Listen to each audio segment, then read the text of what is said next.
Taste the Mediterranean through March 19th at Whole Foods Market. Save on animal welfare certified bone and beef short ribs, sustainable wild-caught sockeye salmon, and more. Find sales on Parmigiano Reggiano, charcuterie and ground lamb. Grab an olive boule bread from the bakery. Plus, wines from the Mediterranean start at just $8.99. Taste the Mediterranean now at Whole Foods Market. Must be 21 plus. Please drink responsibly.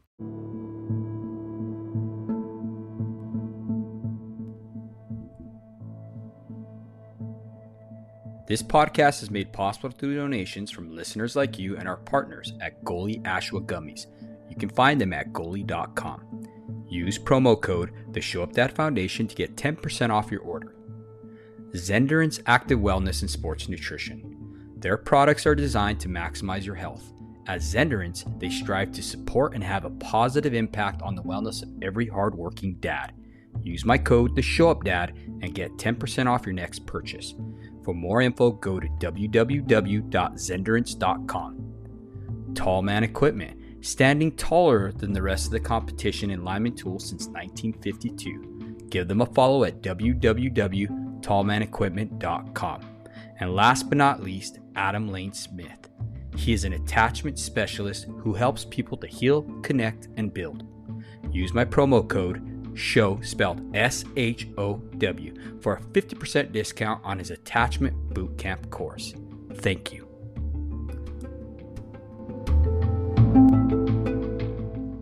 Today, we are joined with my wife, Jennie, and this is Marriage on the Line Lifeline.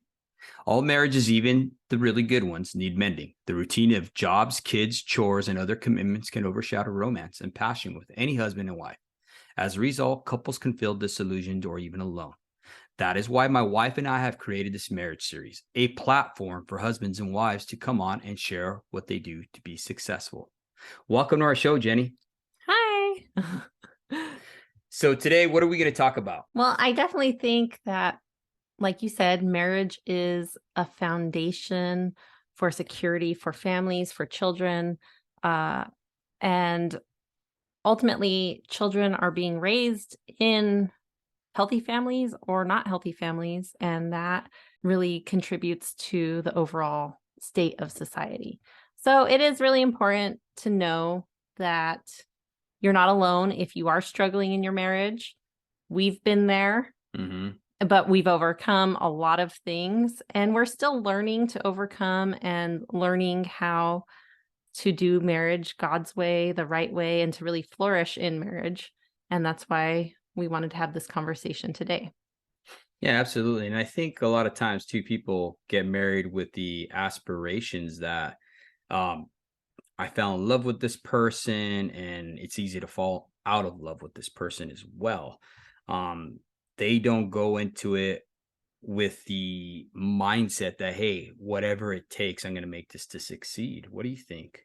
I think that there is definitely a huge amount of people out there, and I don't know why this is, that think, oh, if I met the right person, I don't need to do any work. It should just work well.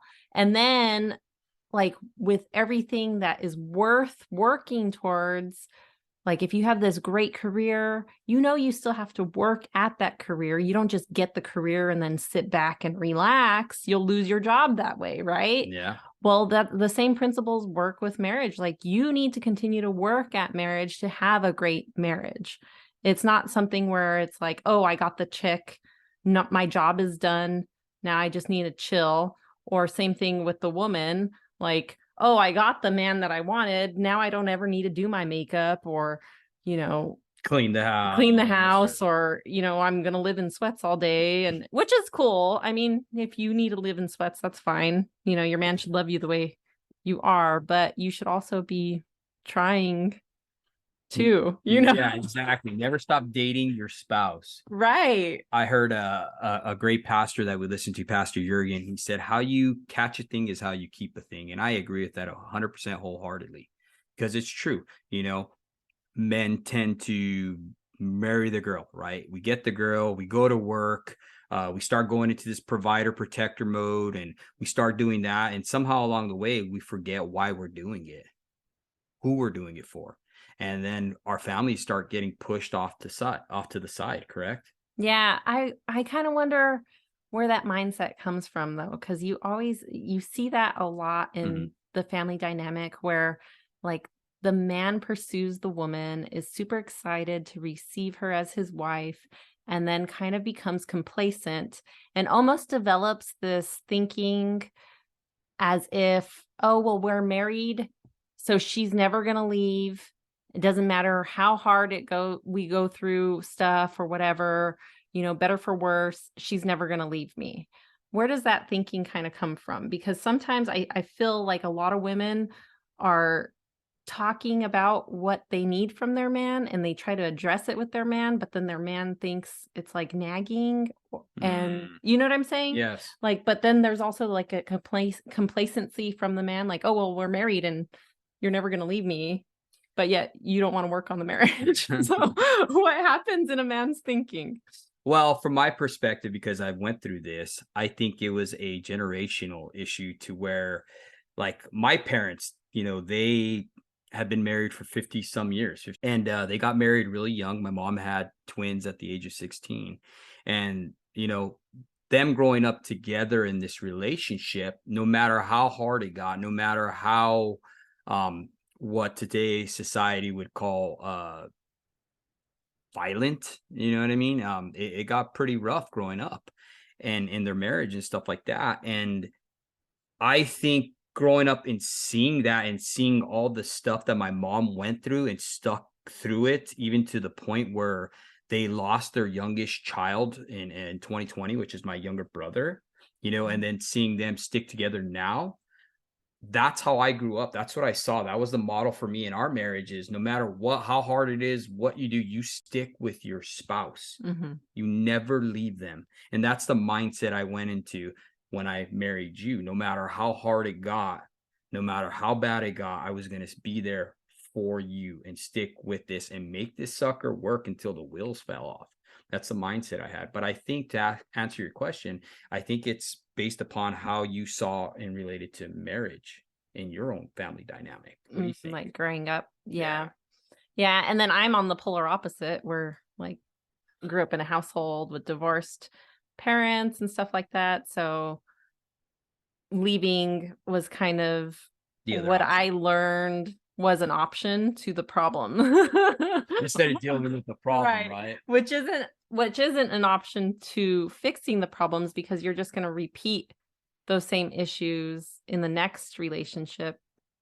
And it's interesting because when you get into a relational dynamic, that's where growth happens. Yes, you can heal when you get outside of like a relationship, you can heal, but real healing comes when I think we have to learn how to deal with each other relationally. So at some point, you're going to have to face your triggers and deal with what is really causing the triggers. Like, just because you trigger me doesn't mean that you're toxic. It just means that there's something in me that needs to be fixed. Exactly. And I think more couples need to understand that because, yeah, you're going to have this tension in between you, right?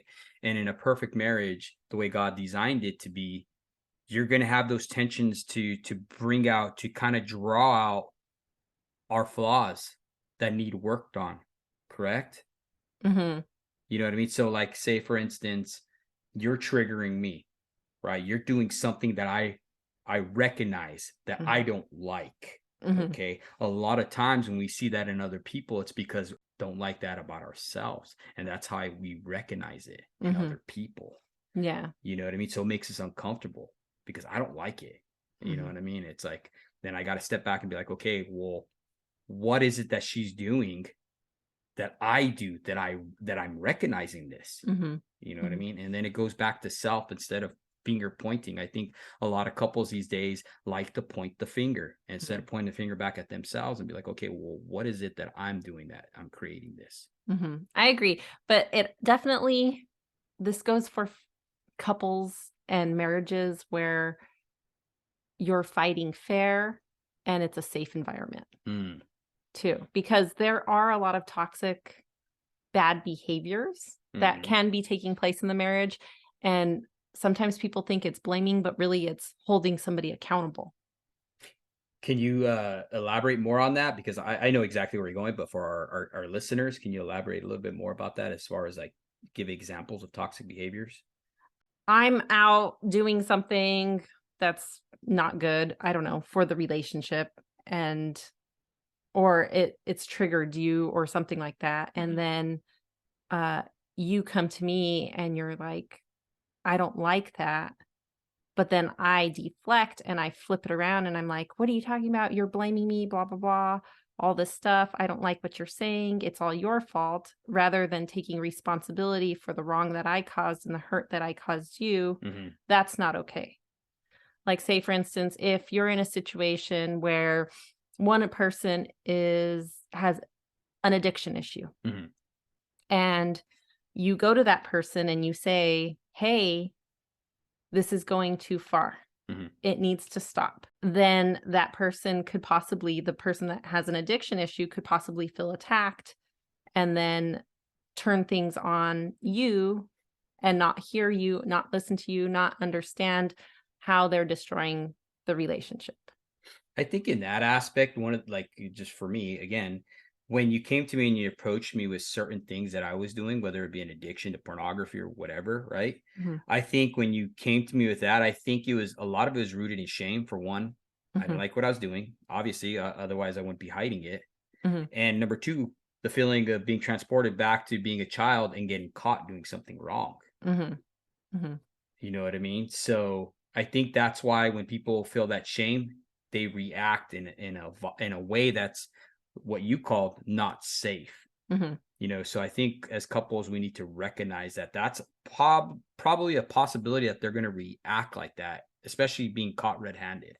Mhm. You know, I know for me, a lot of times I reacted in probably in a response that wasn't safe for you. I'm like, and then deflecting, pointing blame. Well, you do this or you did this or whatever. You know Mhm. what I'm saying? To justify To it. justify it. And I think that's rooted in shame, Mhm. you know? I understand that, and I think that we definitely need to go to people in a safe way Hmm. and point out and help people grow. But also, I do know, like with your situation, Hmm. where you're dealing with addiction, you just couldn't hear me. No. And and I think if somebody is going to their spouse over and over and over and is saying, "Hey, what you're doing is really hurting me. It's really hurting the relationship," but that spouse isn't able to change their behavior or acknowledge it, they might be dealing with an addiction. Hmm. And an addiction could be anything. Like I stopped drinking 15 years ago and I stopped chewing 13 years ago. I thought I had handled that vice and that addiction just transferred into something else. For me, it was a hobby that I used to do. And that hobby became more important than my own family. I put that first, which in a sense, guys, if you're listening right now, what happens when you do that, you're telling your spouse that they are less important than your hobby. I know in that mindset while you're doing it, whether it be golf, whether it be working out, whatever, it may even being a workaholic, you don't think of that because you're always thinking of, okay, I'm doing this for this. This is for my happiness. Or if you're a workaholic, I'm getting this overtime to provide for a better life for my family. You know, you guys don't really see the damage that you're causing or the insecurity that you're causing in your wife when you're doing it, and that's part of that addiction. It's very seductive, don't you say? Well, it is, addictions are very seductive, Mhm. definitely. And then Dr. Stephen Poulter said whenever somebody's kind of dealing with an addiction, it's a very narcissistic type of trait. Not Mhm. necessarily saying the person themselves is a narcissist, but that it's very self-oriented, basically, right? Yeah, because you're feeding yourself, your Right. needs, your ego, I guess, right? You're trying to self-soothe whatever Mhm. is happening in your life, and it doesn't really matter how you hurt anybody else or take from anybody else in order to fulfill yourself. But if a person is trying to come to their spouse that is dealing with addiction, what's the best way to approach them for that person to listen, for that person to want to change? I think the best way to approach anybody in that kind of situation is to have a level of empathy. and approach it the way you would want to be approached. But if people get wrapped up in their addictions, they don't care about what's happening anywhere else. You know what I mean? As long as they feed their addiction. So how do you come to that person and you say, this needs to stop? Do you put down boundaries and say, hey, if you don't stop, I'm leaving? Yes, absolutely. I think that boundaries, tough love, right? Tough love. It's no different than the mother who keeps giving her child $20, right, to feed their smack addiction. Okay. Now you say you're doing it because you love them and you don't want your little hito per se to be suffering, but in a sense, you're not helping them. You're just prolonging that agony. You're prolonging that pain. You're keeping them trapped. So I look at it that way with addictions. So yeah, absolutely. I think you need to pull that Band-Aid off and put down that tough love, but approach it in a level of empathy as well. You know what I mean? Right. Enough is enough. When it's starting to dissolve the family and it's starting to affect the family, and you see there's no reaching that person, that they are completely out of it, then you need to go to a drastic step, which is, hey, me or your addiction. Yeah. I think that was where I messed up. I was always like, you need to cut back on this because I didn't want to be like, it's me or the addiction. You know what I mean? I just felt like I didn't want to take something from you that you enjoyed because it wasn't like a drug. Do you know what I'm saying? So I didn't want to remove something out of your life that you enjoyed. And also in my thinking, it was always like, well, he needs to choose on his own. Does he love me or does he love this thing more than me? And I think that's where I went wrong. Like, if I really valued the relationship, and honestly, if I really valued you, I wouldn't placate you. I would say, you know what, I care about you too much to see you continue to dissolve our family like this. You know what I mean? Yeah, exactly. Can you elaborate a little bit more for our listeners what about placation is? Well, placating, which I've gotten to have a better understanding about this, something I didn't really understand or knew that I did because I was a people pleaser, but I didn't really understand what that meant. Like, I knew that I really cared what people thought about me, but it wasn't until I read The Shame Factor by Dr. Stephen Poulter about what codependency, placating, and people pleasing really is. So basically, it meant that I would just go along with whatever you wanted so that way you would like me. So if you wanted tacos and I wanted Chinese food, I'd be like, yeah, let's do tacos, instead of saying, you know what, I really want Chinese food. I don't want tacos again. So placating is where you're rejecting yourself in order to make somebody else happy, trying to control the situation so that way the outcome comes in your favor. So it's a form of manipulation. It's a form of manipulation in a very roundabout, non-in-your-face type of manner. But what happens to a person that placates is they become very resentful. Very resentful. I do all this stuff for you, even though you've never asked me to do those things. I do all these things for you. I respect you. I do this, blah, blah, blah, all this stuff. And you don't do anything for me. You don't mind read what I need, what my needs are. And so now I'm resentful and unforgiving and hating you, because really the problem is with me. I'm not saying, you're not voicing out your pain, right? Yeah, I'm not voicing out what I really want. I'm placating to what you want.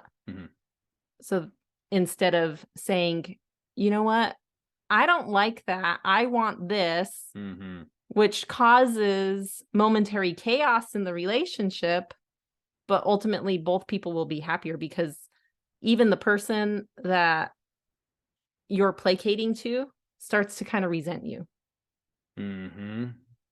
And I see that too, because like in our relationship, you placated like crazy with me. Like, all right, cool, whatever. You know what I mean? And I Mhm. just kept going with it. You know what Yeah. I mean? And then when you hit me upside the head, because like you said, you talked about bitterness and resentment building up.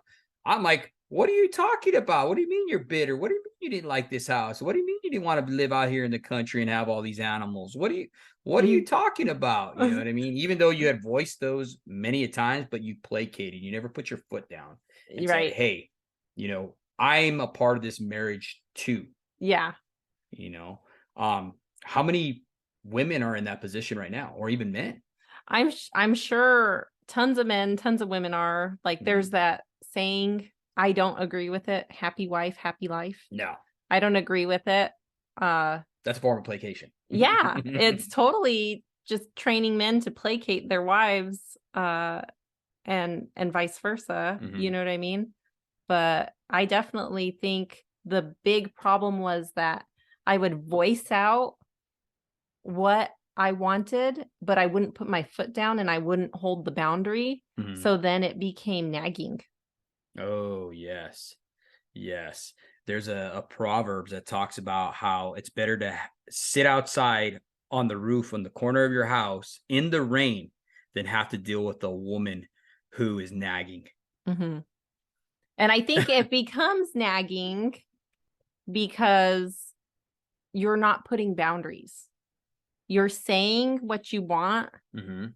but you're not holding that with a boundary. So you're saying, "Hey, can you put the trash out?" Mhm. And then you don't really do anything to enforce it. Or, "Hey, honey, I need help with the kids."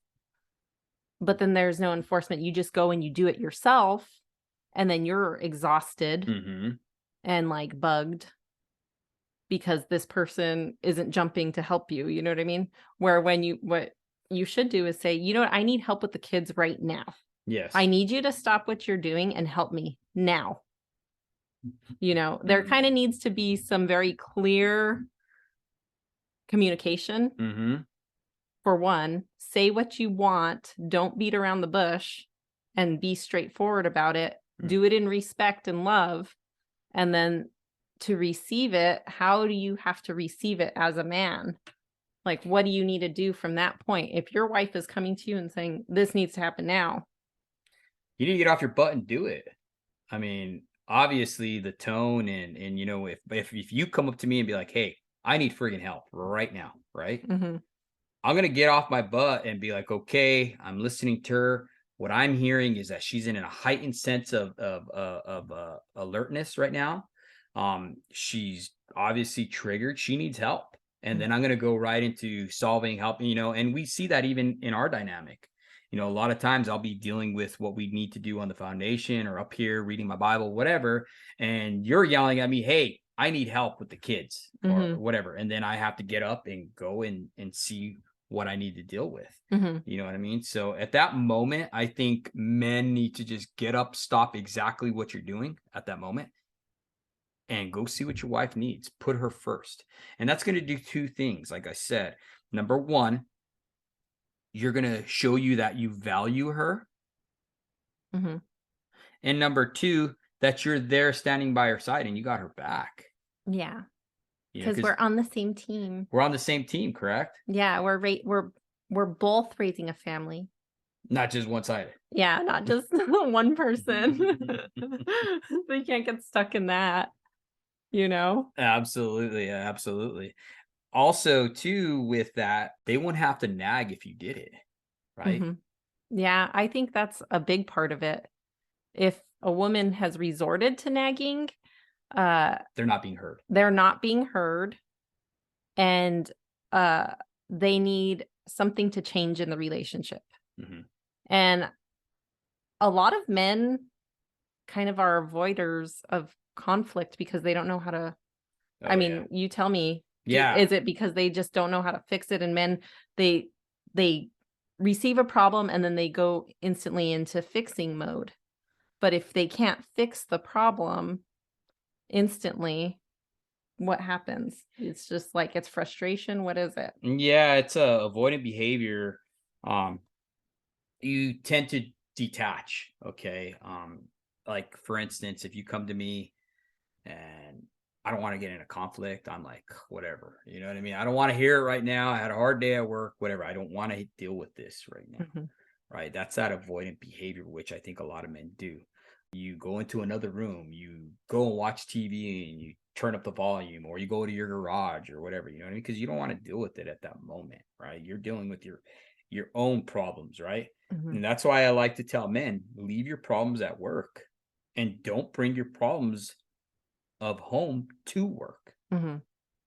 You know what I mean? I think a lot of problems right there can be solved if you learn how to detach. I know that Jocko Willink and his bunch talk a lot about detachment, Mhm. right? And they're able to detach to be able to complete the mission. Mhm.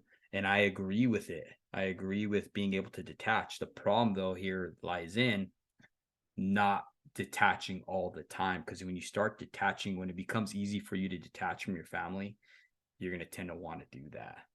Mhm. And then you have this distant dad syndrome that we talk about on the podcast like crazy, Mhm. where you're in the room literally next to your family and you're completely separated from them. Mhm. Well, I also think a point to bring up too is like what you're saying. You don't, when I bring you a problem and you kind of, it, not anymore, but in the past, if you went into an avoidant position, it's because you didn't want to deal with it right now. Mm-hmm. But also, like, if you have a tendency to be an avoidant person and you don't want to deal with the issue right now, please know that if you're not helping your spouse deal with the issue, they're doing it alone because they don't have a choice. Somebody has to deal with the problem. Mm-hmm. Somebody has to deal with that problem. And if you choose to just avoid the situation, you're abandoning your spouse in that situation.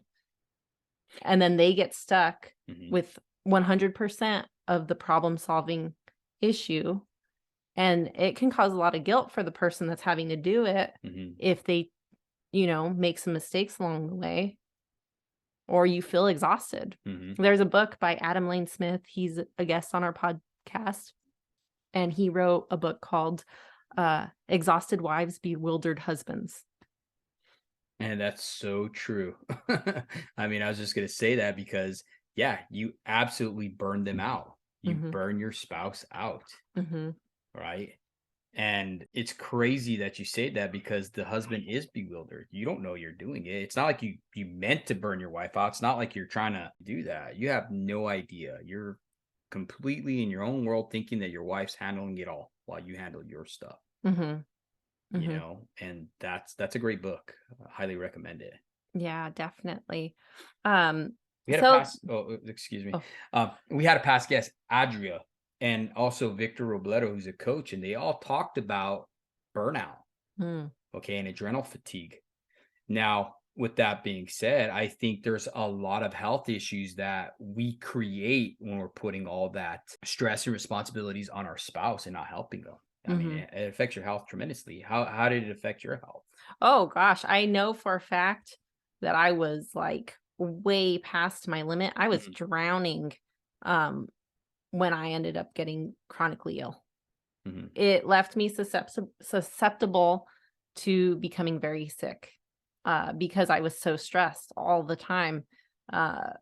Having a house and a farm and kids and living out in the country away from family, and you were gone all the time, it definitely burnt me out, and I was very stressed. Cortisol is a stress hormone, and if you have too much of it for prolonged periods of time, it will lower your immune system. It will lower your immune system, and then it leaves you susceptible to health issues. So, I mean, cortisol is a hormone that your body produces. It gets you up in the morning, things like that. But it needs to be regulated in your body. So if you're in a constant state of stress, you're going to burn out. You're going to have issues. You're going to have mood swings. And ultimately, unfortunately, sometimes it ends up in chronic illness. Yeah, something's going to give for sure. You know, whether it be your own health, your own mental peace, your relationship, whatever, even with your kids. How many women are out there so stressed out that they start taking it out on their own children? Absolutely. That's a Absolutely. whole different ball game right there too. You know what I mean? And sometimes as moms, we're not even angry. Sometimes what happens is we're just overstimulated. I can tell you there's been times, I mean, I know for you even, sometimes when we're driving somewhere new and the radio's on and the kids are yelling in the car and screaming, it's like, oh my gosh, everybody be quiet so I can think. But you're not angry. What it is you're just overstimulated. And I know for me, sometimes I'll be in the house and the TV's blaring and Nakota has her music on and the kids are doing all kinds of stuff and I'm trying to wash dishes and cook dinner and a phone is ringing and it's just like, whoa, major overstimulation and it kind of flips a switch in you, you know? And daddy's in the garage working out With your headphones on so you Headphones can't on hear too. anything. Exactly. So what are some tips that people can do, they can implement into their relationship to combat some of these little foxes that's still from their relationship, still the intimacy from their relationship, still the pleasure from their relationship? What are some tips we can give couples? I think the number one is communication, like we always talk about, but really voicing what you want. Because for husbands, we can't read your mind, you know? So I think that's a big help. Yeah, What do you think? being very clear being vocal about what you want. I also think if you have a tendency to placate, do some inner work and start upholding boundaries. Put yourself in positions where being told no and feeling uncomfortable is not so stressful to you. So start small by saying, you know what, I want tacos for dinner tonight. And then just, put it out there. Yeah, for sure. How do you eat an elephant? One bite at a time, right? Yeah. So boundaries. I think boundaries is essential, not only to keep each individual happy, but also to protect the marriage. Exactly. And then number three, I think being consistent, especially if you caused a lot of hurt and you've caused distrust in your spouse. The best way I think to do is to reclaim that, right? Because trust is earned in drops and lost in buckets, is to be consistent. Over time it will get better, but be consistent. Dr. Stephen Poulter talked about how here in Southern California we have this huge mountain, Mount San Antonio or Baldy, and that mountain is always constant. The weather changes. During the winter it's going to have snow on it, and the summer it's going to be dry rock, right? That mountain never changes. The only thing that changes is its atmosphere around it and the weather around it. So being consistent, I think, is a big one in your marriage, and being a father. I definitely also think what piggybacks off of that, talking about trust, is honesty. You definitely should be honest. And if you have experienced like a betrayal in your relationship or have a tendency to just lie about money or anything, you can actually overcome the loss of trust with honesty. It'll balance it out. So if you start being honest consistently, even though it's hard, you can regain your trust with the person that you lost trust with. And you can also create a secure foundation and secure intimacy in your relationship by being very honest. Yeah, no, I agree 100%. I like that you said intimacy, because intimacy, the way I translate that is into me. See, so you're being completely transparent with your spouse, not hiding little things. I know a lot of people out there have separate bank accounts, and to me, that's a no. I mean, because you guys are joined together, you became one flesh, you guys are married together, and when you're hiding money and stashing money, you know what I mean? And she's hiding money, stashing money, or spending money here or whatever, that's a level of intimacy that's been breached, I think. What do you think? I think that separate bank accounts can easily lead to dishonesty. Mhm. Um, I do understand that there are dynamics in relationships where sometimes that's necessary, Mhm. but I think that if you're in a healthy marriage, there's not really a reason why you should have separate bank accounts. No. Uh, you two become one, like what you're saying, Mhm. and you kind of have to embrace melding your lives together. Mhm. It's when two people get married and they don't really want to meld their lives together. They still want to kind of have a separate life apart from their spouse, but still be together, that you can create like whitewater rapids, what Jimmy Evans says, Mhm. when two marriages like two rivers, that when they start flowing together, at first there's going to be whitewater rapids. But if you just continue to go with the flow, you'll learn to flow together, learn to be a force of nature together. Whereas when you see the couples that are trying to live separate lives while they're still married, that can cause a lot of whitewater rapids Mhm. in your life. And then you wonder why there's turbulence or why you're dealing with intimacy issues or things like that. Absolutely. So those are some of the tips that we have for you guys and how to enrich your marriage. I also think, I have one Oh, more. okay, go ahead. I think safety. Okay, explain. Safety is important. So you have to have a safe environment, meaning if I come to you with an honest thing that happened to me today, like say, Mhm. for instance, I come to you because some man talked to me gross and I was like totally disgusted about it. And I want to talk to you about it. Mhm. Uh, you making it a safe environment for me to come to you to be honest. Mhm.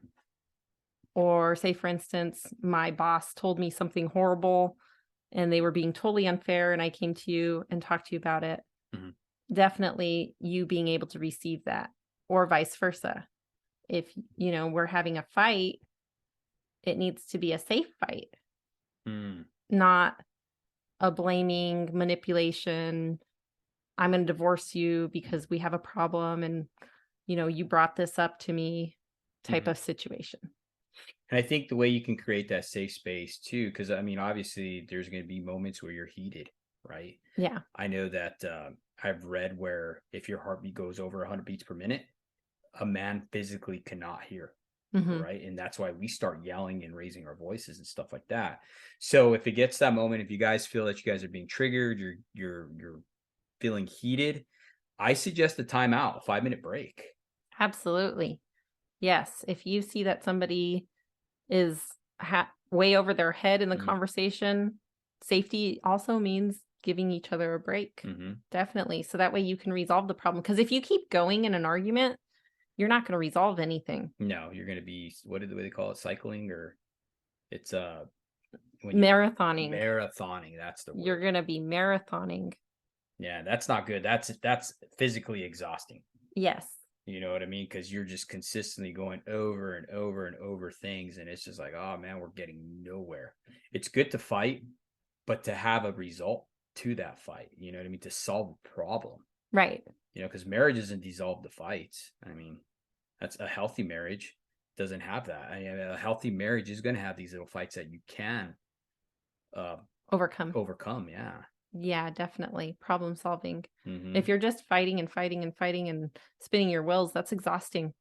Mm-hmm. It's exhausting for both people in the marriage. So you definitely want to fight with a purpose. So if you're going to have a disagreement or something like that, you want to be able to come to resolution. And both parties should be uh, willing to compromise to meet the other person in the middle. I like that. Yeah, for sure. Compromise. Exactly. Dying to self. Yes. You know what I mean? That way you guys can come to some sort of solution. Yes. That's Yes. good. I like that, babe. Another thing I wanted to talk about a little bit is SUDs, seemingly unimportant decisions. Yes. So important. I'm telling you, people, it's not the big things that ruin marriages. The big things actually were created by the little tiny things. Elaborate. if you make small decisions that you think in your gut are wrong, but you think, oh, it's an unimportant decision. It's not a big deal for me to friend my ex-boyfriend who I was madly in love with in high school on Facebook. We're not going to be talking. We're just friends. Or a coworker. Or I think if you're doing anything that you are justifying in your head, it's fine to do, but you wouldn't do it in front of your spouse. I think that's a seemingly unimportant decision. Wow. And I think now more than ever through social media, I think that's what we're seeing. You justify it saying, oh, it's not a big deal. We're just friends or whatever, you know what I mean? But I think a lot of marriages are being destroyed, ravaged by these seemingly unimportant decisions that turn big over time. Right. Like if you know that you have an addiction to alcohol or you have issues with drinking, don't go hang out with your friends that party and drink. Exactly. Right. What's the old saying? They say, don't put your hand in the fire and ask God to not let you burn. You know what I'm saying? Yes. Or like also if you are married, but all your friends are not married and they're out trying to get the guy, if you're hanging out with them on a regular basis, going to clubs and stuff, that can be an issue. Yeah, that's not okay. And I know a lot of people try to wrap that up in, oh, I'm free. Marriage isn't a prison. I should be able to go and hang out with the girls and stuff like that. And I know guys, they say, oh, I totally trust her. You know what I mean? But that's leading up to something big. You know what I mean? All it takes is some freaking schmoozy guy or girl. You're in a moment of weakness where you've been drinking or partying, or say, for instance, you had an argument with your spouse. Yeah, and you're mad. And then you open up to that person, and next thing you know, that person is completely making you feel like you're the only person in the world. Through that vanity mirror. Then what do you think is going to happen? Yeah. So that's one of the things we highly stress is watch out for those seemingly unimportant decisions, especially on social media, guys. That can be totally detrimental to your marriage. Yeah, because men are bombarded. Tell me some of the things that men can do to protect themselves, because they're constantly bombarded with all the stuff of women. And one thing leads to another. If you're watching pornography all the time and you think that it's not affecting your marriage, I mean, how does it does. It affects your marriage. Your wife feels like she can't ever uphold the image that you're looking at. You know what I mean? How can a woman be 10,000 different women? You can't. You can't. And I think, for one, because men are very visually orientated. And I think marketers and social media know that. So they target us for that. And I also know that algorithms, just being a social media guy on, you know what I mean, and dealing as an influencer and stuff like that through our podcast and our foundation, what I've noticed is the algorithms are set up to where if you pause and you look at something, then it's going to start throwing more and more of that same thing, flooding your box, literally, right? Flooding you with that, your feed with that imagery. So my suggestion, and I heard this on TikTok and I thought it was amazing, is whatever you like say for instance, you're a workaholic or you like to work out and stuff like that. If you're getting bombarded on your feed with girls on there, and this is a tip for a guy I was talking to the other day, start looking at your feed with working out or whatever it is you like. Start looking at those and start liking those, and all of a sudden you'll start getting less and less of the girl feed that's causing you to stumble and stuff like that, and you'll start getting more bombarded with the working out in your feed.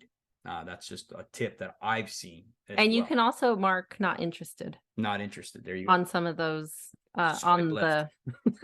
the scuzzy thirst traps. Yeah, so talk about thirst traps, because you hit me up with that the other day and I thought that was pretty interesting. I'd never heard that before. Thirst traps. So a thirst trap is something that a woman will post to leave a man thirsty for intimacy without, or thirsty for, Stimulation. sexual stimulation Yeah. without any type of Connection or finish. I don't know. What is that word? climax. Yeah. So a thirst trap. Happy ending. A thirst trap just leaves you thirsty. You're not satisfied. You're not satiated. And it was interesting. There was one of our guests, she posted this neat post the other day on Instagram. Her name is Gianna Simone. She's an actress. And it was this experiment that they did with butterflies where these scientists took these butterflies that were fake and they painted them really brightly colored and really made them fancy, and then put them in a room and made them move faster and different from like what a real female butterfly would move. And then they released a bunch of male butterflies into the room, and the male butterflies were enthralled with these fake butterflies. So then they wanted to see what would happen if they released real female butterflies into the room. And they did that. And the male butterflies wanted nothing to do with the real female version of the butterflies because they were so enthralled with the fancier version. So a lot of the times what we see on the internet actually isn't even the real thing, because you can really create deceiving images on the internet, whereas that person in real life really does have stretch marks or cellulite, or looks this way, or doesn't look great without makeup, but what you're seeing on social media is a fancy painted version of the butterfly rather than the real thing. And then men come home to their wives and they see the normal butterfly.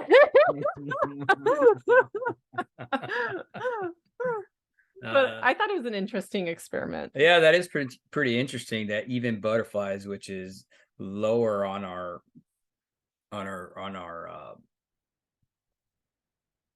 on the hierarchy scale, I guess, of animals and human beings and stuff, Intelligence, like that, intelligent level, yeah, that they're able to be stimulated by that kind of stuff as well. Yeah. So what makes us different to think that we're not going to be stimulated in the same way? Well, it's amazing how fast the brain reacts. Yeah. I did this amazing program called DNRS, Dynamic Neural Retraining Program. And it was a program that helped me retrain my mind so that way I can overcome a lot of the issues that I had from chronic illness. And they do this like little example of how fast your brain reacts to stimulation, and just through our imagination. And I don't know, I'm sure some people have heard of this little experiment, but basically you pretend like you're holding a lemon in your hand, and you close your eyes and you hold the lemon and you feel the texture of the skin in your hand, and you visualize its color, visualize how it feels, you visualize the size of it and everything. And then you imagine that it's getting sliced open, and you can see the juiciness of the lemon kind of starting to explode out of the lemon as you're cutting through it. And in those moments, as you're visualizing that, your mouth will begin to salivate because your brain is starting to prepare for the idea of eating this lemon. And that is how fast your brain will react to stimulation. Wow. Within seconds of just imagining that you're going to eat a lemon. So imagine if we're, always watching thirst traps. Yeah, exactly. So you're watching these thirst traps, which are definitely robbing you of your intimacy in your marriage, right? So if you were to implement, let me ask you this. So if I was to utilize that and just thinking about you all day, right? Just thinking and thinking and thinking and thinking like that. That should then, by right, stimulate me to be able to want to engage. Because I know a lot of men like that I've talked to, they say, man, I'm just not in love with my wife anymore. Or, man, she just doesn't do it for me anymore. Mm-hmm. You know what I mean? And the first question I ask them is, what are you watching? Yeah, definitely. You know what I mean? So that's a big that's a little tip there for men and women both. You know, if you're finding Absolutely. yourself not being able to be interested in your spouse that way sexually, um, try doing that tip that she just talked about. Or even if you like for women, if you're like bugged with your husband and you're constantly thinking and replaying all the bad things that they're doing, Mhm, uh, you can retrain your brain to mhm, think on the positive.